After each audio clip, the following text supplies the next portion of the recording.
Bonjour à tous et bienvenue sur cet épisode 33 d'Histoire de bagnole. Et aujourd'hui je vais vous parler d'une voiture française, l'Alpine A110. Notre histoire commence avec Jean Rédelé. À cette époque, il est le plus jeune concessionnaire Renault de France. Il est basé à Dieppe, où il va d'ailleurs disputer le rallye de Dieppe-Rouen avec une Renault 4 chevaux. Après une victoire dans ce rallye, il décidera de voir plus loin et d'exploiter le potentiel sportif de la Renault 4 chevaux. Et il engagera donc en 1952 cette voiture au 1000 Miglia, où il va simplement remporter sa catégorie. Rien que ça. Après une saison 1953 compliquée, il s'engage dans les Alpes en 1954 où il remportera le Critérium des Alpes et le rallye Liège-Rome-Liège. En 1955, Jean Rédelé va créer sa propre marque. En hommage aux victoires dans les Alpes, il l'appellera Alpine. Et sa 4 chevaux rallye deviendra la Alpine A106.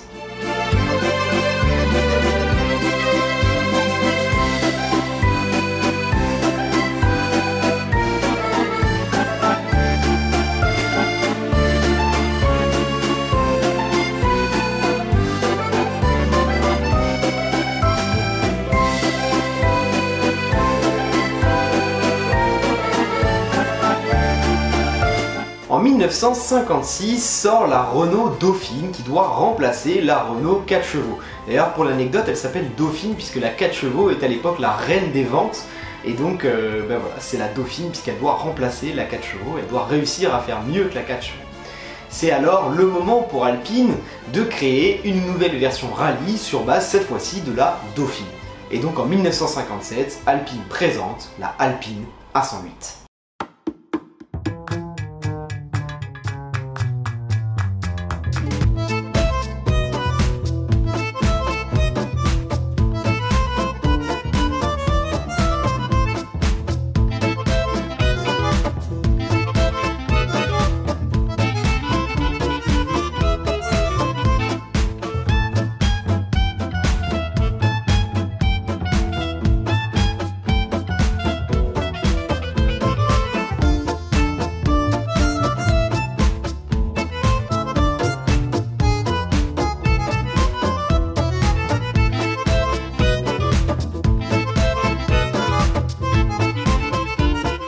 Elle reprend donc le moteur de la Renault Dauphine mais avec une carrosserie coupée sport. On commence déjà à avoir un design qu'on connaît un peu plus, enfin que le grand public connaît un peu plus, puisque tout simplement on se rapproche d'une certaine Alpine très connue.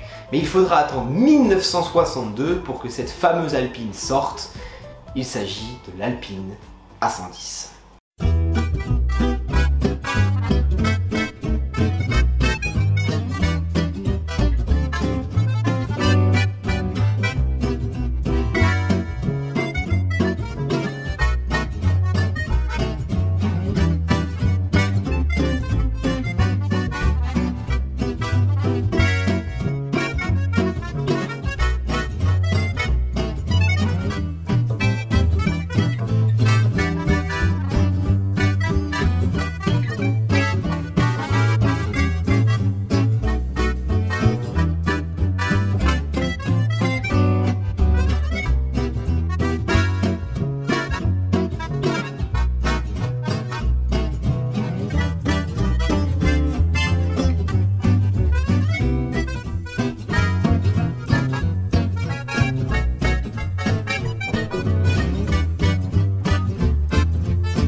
Lors de sa présentation, elle est équipée du moteur de la Renault 8. Mais il y aura beaucoup de modifications et de versions différentes, ce qui fait que l'Alpine A110 sera toujours équipée d'un 4 cylindres, mais avec des cylindrées allant de 1 litre à 1,8 litre. Et du coup développant des puissances allant de 55 à 200 chevaux. Donc il y a beaucoup de différence entre 55 et 200 chevaux quand même.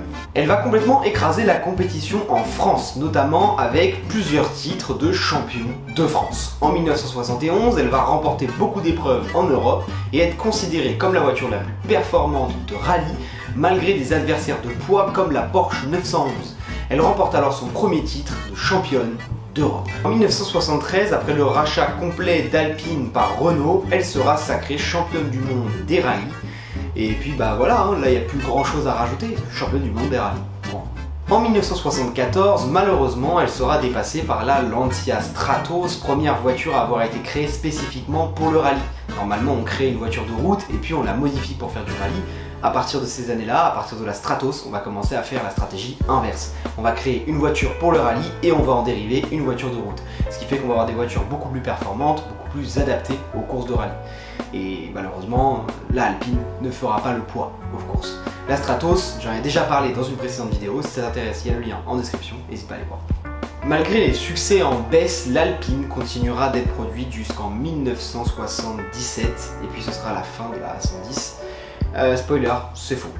Et oui, c'est pas la fin de la A110 puisqu'en 2012, Renault annonce le retour de la marque Alpine qui sera le nouveau pôle course endurance de Renault, mais aussi qu'ils vont sortir des voitures de sport destinées à la route. Et en 2016, la nouvelle Alpine A110 est présentée.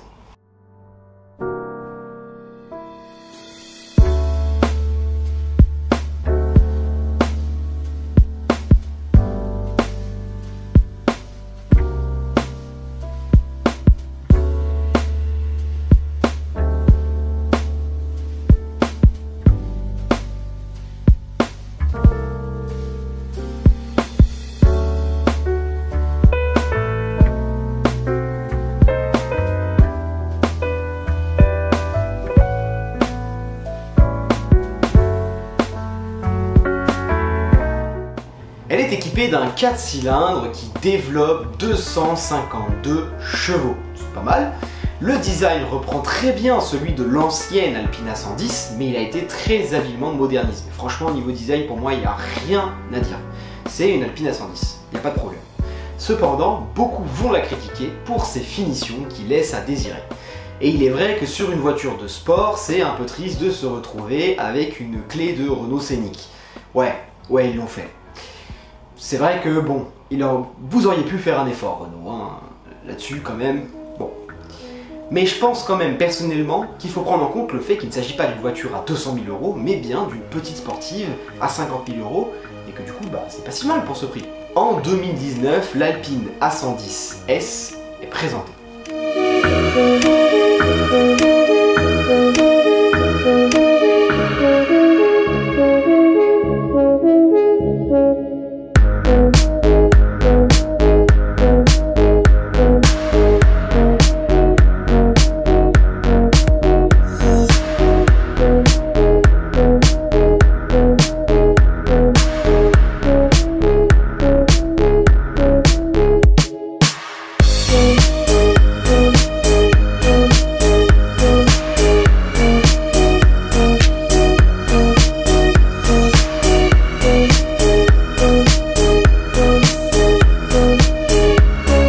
Elle va gagner en puissance et passer à 292 chevaux. Niveau design, il n'y a pas grand chose qui change, si ce n'est quelques éléments que personnellement je trouve hyper cheap et bas de gamme, comme ce tout petit aileron ridicule à l'arrière de la voiture. Alors, c'est pas que j'aime les gros ailerons énormes et tout, hein. Personnellement, d'ailleurs je trouve même ça plutôt moche. Mais le problème c'est qu'il faut quand même qu'il y ait un minimum de... Ton aileron, faut qu'il se confonde dans ta voiture, tu vois, qu'il se confonde dans son design. Là, on dirait que c'est un mec, il a pris un aileron dans son garage et puis il l'a vissé dans la voiture, quoi. Enfin, non, ça va pas. Je suis désolé. Vous me connaissez, je suis honnête. Non, c'est pas joli. Franchement, c'est pas joli, c'était bon. En 2022, la puissance de l'A110S va passer à 300 chevaux et c'est également cette année-là qu'est présentée l'A110R.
embarque le nouveau moteur de l'Alpine A110S, donc celui qui développe 300 chevaux, mais elle va être allégée grâce à des éléments carbone. Alors si on écoute Alpine, elle a été extrêmement allégée, hein. C'est waouh, un truc de fou, c'est une Alpine Superleggera, circuit, tout ce que tu veux, etc. Elle a perdu 32 kg. 32 kg, c'est rien, c'est que dalle. Voilà, 32 kg, c'est rien, c'est même pas le poids d'une personne. Donc en fait, il suffit qu'il y ait un passager et on n'a rien perdu du tout. Vous l'aurez compris, personnellement, je suis pas fan de cette version. Je trouve qu'elle apporte rien. Je trouve que c'est toujours plus extravagant, plus d'éléments esthétiques qui visent à donner un look agressif mais qui sont complètement disgracieux. Le capot carbone qui se marie pas du tout avec la carrosserie de la voiture. Enfin, ça n'a aucun sens ce capot carbone. On a une voiture normale avec un capot carbone énorme en plein milieu. Moi je comprends pas, je suis désolé, c'est pas joli. Je trouve pas ça joli. Et bon, ça rejoint un peu beaucoup de choses que je pense que vous avez pu comprendre dans les vidéos précédentes, hein. Pour moi, le design, c'est quelque chose de très important. Et j'aime pas du tout ce design agressif, ce design démonstratif.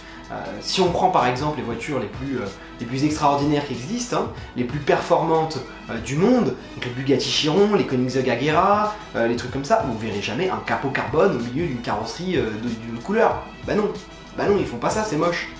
C'est esthétique au possible. Alors s'il y en a une qui le fait, c'est la Pagani. Pagani Huayra BC, mais en l'occurrence là ça va. Et Pagani Zonda aussi. En l'occurrence c'est un peu plus étudié, c'est mieux fait, voilà. Et encore, même moi je trouve que ce Huayra BC, c'est justement la Huayra BC n'est pas la plus belle des Pagani, pour cette raison, je trouve.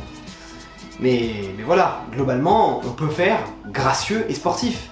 Je comprends pas pourquoi cet intérêt de faire un truc comme ça là, qui donne un look. Ça donne un look tuning, voilà, je suis désolé, il faut que je le dise. Et puis d'ailleurs, en fait, on voit très bien la différence quand on compare avec tout simplement l'Alpine de course qui est sortie à peu près à la même période, l'Alpine GT4, que voici. Ici, on a un vrai design de voiture de piste. Bah ouais, c'est une voiture de piste. Là, on trouve un aileron plus imposant, mais aussi beaucoup plus fondu dans le design. On retrouve un capot carbone, effectivement, mais qui lui a été pourfendu d'énormes entrées d'air. Donc là, on comprend un peu plus l'intérêt du truc. On retrouve aussi une vraie lame avant, un diffuseur arrière qui est même moins prononcé que celui de la 110R. Ça veut dire qu'on avait un diffuseur arrière trop prononcé. C'est-à-dire que pour la piste, ils ont dû prendre un diffuseur moins prononcé. Ça prouve bien qu'il sert à rien ce diffuseur. Alors pourquoi on le met ? Juste pour donner un putain de design agressif qui est moche, je suis désolé. Donc la 110R, c'est une voiture tuning, la 110 GT4, ça, c'est une voiture de course. Et là, on voit la différence, on voit une vraie cohésion de tous les éléments. On a la lame qui vient, voilà, il y a une cohésion entre la lame, le capot carbone, l'aileron à l'arrière, etc. L'autre, la 110R, c'est... ça fait tuning. Je suis désolé, ça fait tuning. Moi, je trouve. Après, c'est mon avis, encore une fois. J'impose mon avis à personne, vous avez le droit totalement de penser autre chose. Mais je vous donnerai toujours mon avis. Les anciennes Alpines tournent autour des 90 000 € en moyenne. Les nouvelles, elles, se vendent entre 60 000 et 100 000 € sur le marché de l'occasion. Et la 110R, elle se vend neuve, sans option, à 110 000 €. Bon, désolé, il s'est mis à pleuvoir avant que j'ai eu le temps de tourner la outro. J'ai essayé d'attendre, mais ça dure depuis un petit moment, donc je vais faire la outro comme ça. Désolé pour le bruit de fond. J'espère qu'on m'entend quand même correctement, je verrai ça au montage. J'espère en tout cas que tu as kiffé cette vidéo. Si c'est le cas, n'hésite pas à t'abonner, laisser un petit pouce bleu, un petit commentaire. Et surtout, cette vidéo, comme nombreuses autres vidéos de cette chaîne, c'était l'idée d'un abonné. Donc n'hésite pas à me proposer la voiture dont tu as envie que je parle dans les commentaires et j'essaierai de faire une vidéo dessus. Salut!